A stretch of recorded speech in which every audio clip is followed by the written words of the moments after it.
te salvar.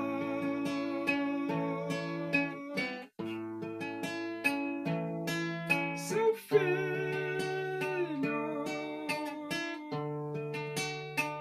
morreu na cruz,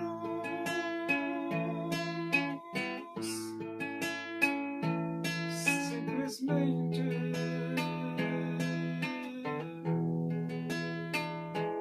por te amar.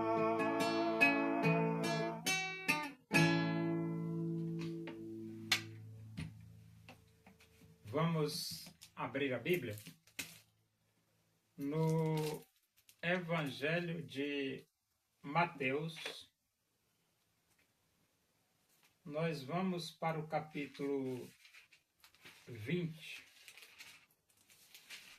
e vamos ler do versículo 20 até o versículo 28. Diz assim as Escrituras Sagradas, a palavra de Deus. Então se chegou a ele a mulher de Zebedeu, com seus filhos, e adorando, pediu-lhe um favor. Perguntou-lhe ele: que queres? Ela respondeu: manda que, no teu reino, estes meus 2 filhos se assentem, um à tua direita e o outro à tua esquerda. Mas Jesus respondeu: não sabeis o que pedis. Podeis vós beber o cálice que eu estou para beber? Responderam-lhe: podemos.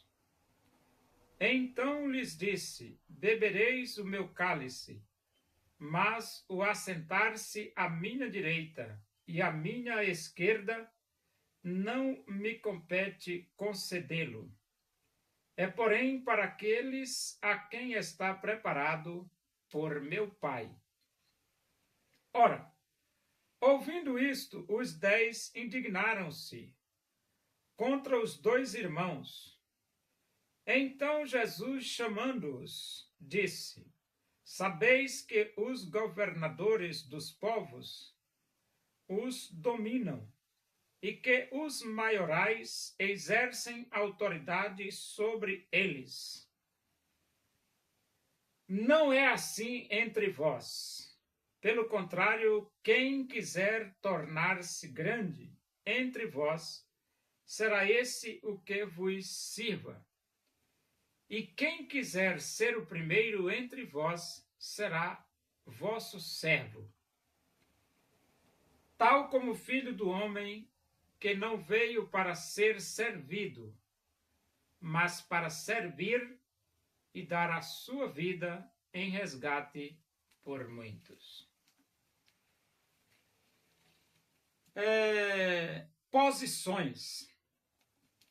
Tem pessoas que gostam, de posições, ou seja, está em uma posição destacada.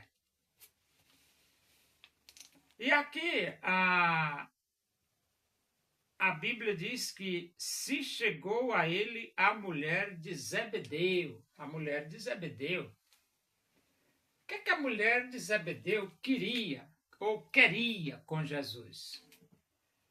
Ela queria pedir uma posição privilegiada para os filhos dela, para os filhos. E ela pediu. Ela pediu e ainda tem assim,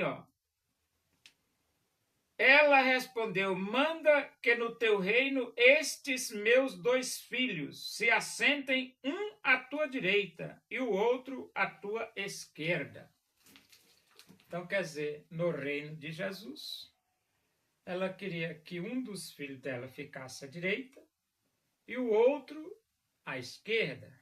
Naturalmente que ela estava pedindo o quê?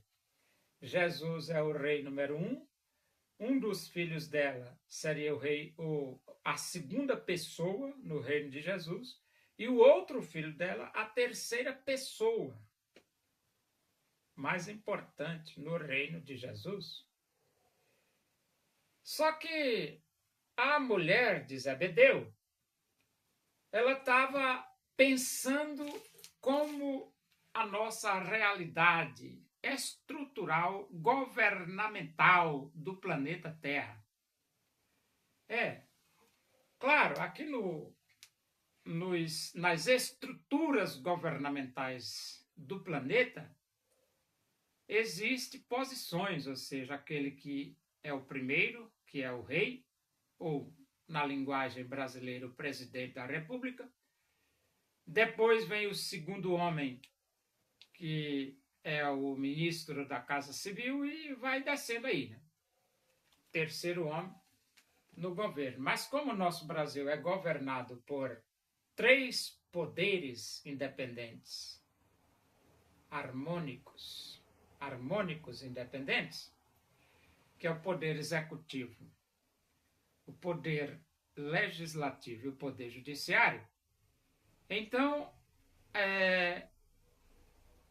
o presidente, porque o nosso regime é o regime presidencialista, o presidente é a autoridade número 1 da nação brasileira.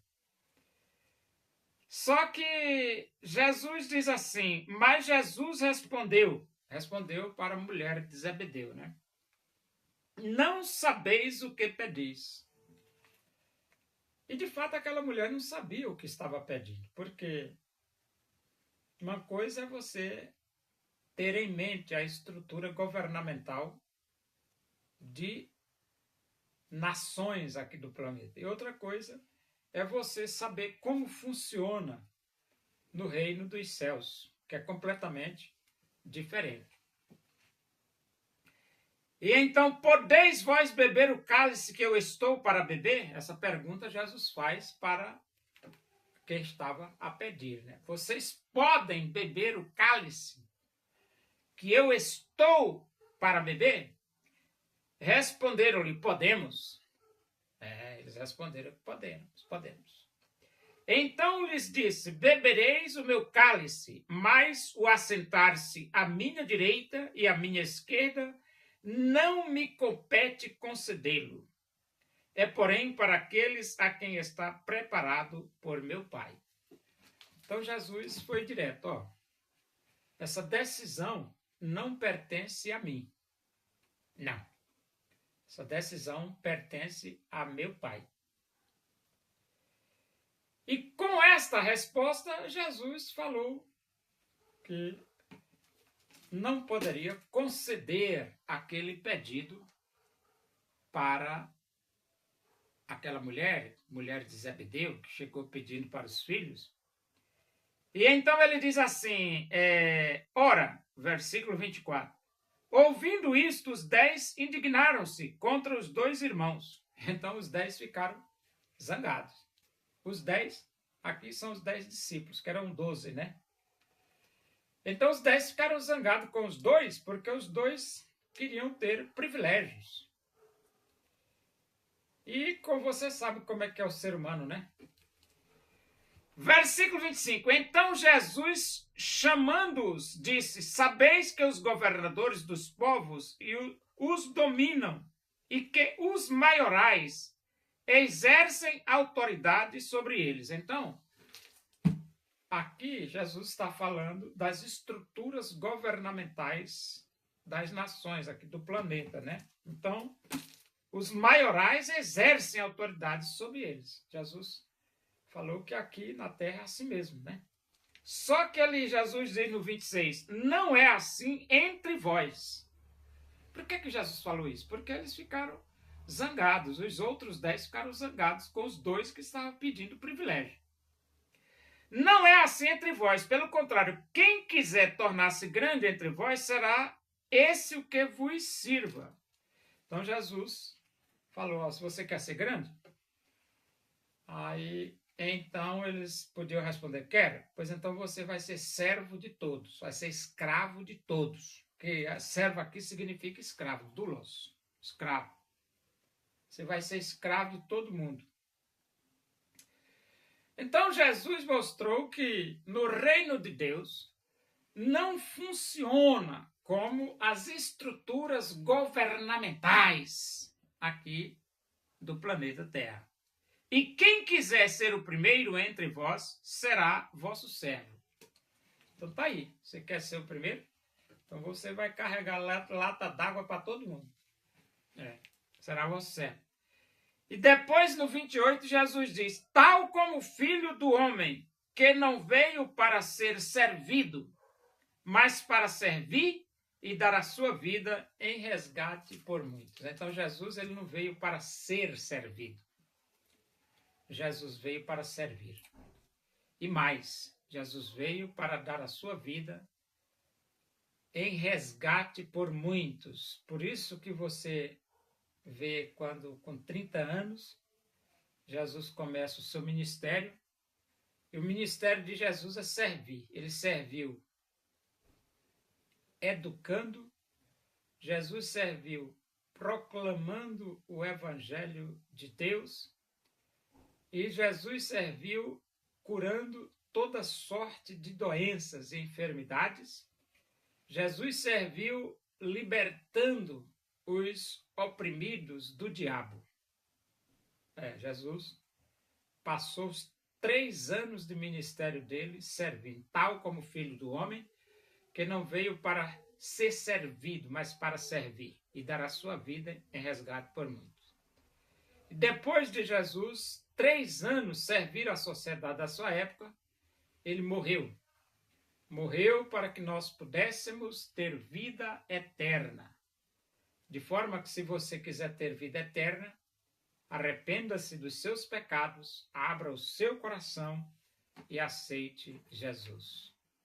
Porque a Bíblia diz, Deus amou ao mundo de tal maneira que deu seu Filho unigênito para que todo aquele que nele crê não pereça, mas tenha a vida eterna. Creia em Jesus e você tem a vida eterna.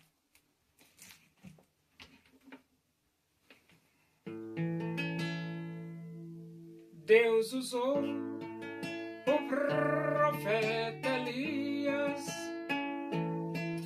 demonstrando o seu poder, pois ele se dedicou servindo a Deus com prazer. O povo reconheceu que só o Senhor é Deus, buscando de coração em todo caminho seu.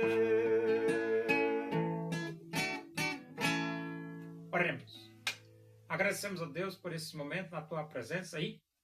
Que o amor de Deus, a graça do nosso Senhor Jesus Cristo, a comunhão e a consolação do Espírito de Deus seja com todos nós aqui, com todo o teu povo em toda a face da terra, hoje e para sempre. Amém. Boa noite, que Deus vos abençoe.